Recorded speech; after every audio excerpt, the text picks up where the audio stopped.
Hi everyone, আবারও একটা রান্নার ভিডিও নিয়ে চলে এসেছি।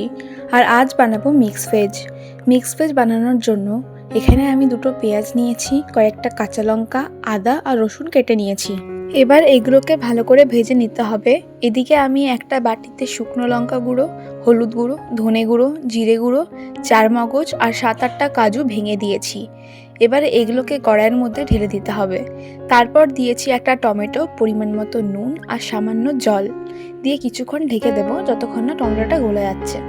টমেটোটা গলে গেলে মশলাটা একটা থালার মধ্যে রেখে দেব ঠান্ডা হওয়ার জন্য। ঠান্ডা হয়ে গেলে ভালো করে পেস্ট করে নিতে হবে। আর এদিকে নিয়েছি বরবটি, ক্যাপসিকাম, গাজর, বেগুন। তোমরা চাইলে বেগুনটা স্কিপও করতে পারো। আর নিয়েছিলাম মটরশুঁটি, ফুলকপি আর আলু। এবার একে একে ভেজে নিতে হবে। প্রথমে আমি আলুটা ভেজে নিয়েছি, তারপর বিনস আর গাজর একসাথে ভেজে নেব। এরপর ভেজে নিয়েছি ক্যাপসিকাম, তারপর বেগুন আর সবশেষে ভেজেছি ফুলকপি। আচ্ছা, তোমরা মিক্স ভেজ কিসের সাথে খেতে বেশি ভালোবাসো আমাকে অবশ্যই জানিও।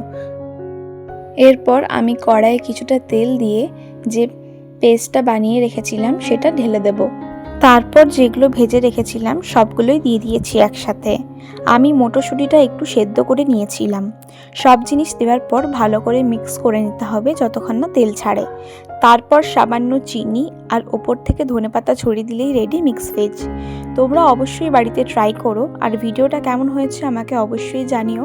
ভিডিওটা ভালো লাগলে লাইক করে চ্যানেলটা সাবস্ক্রাইব করে দিও।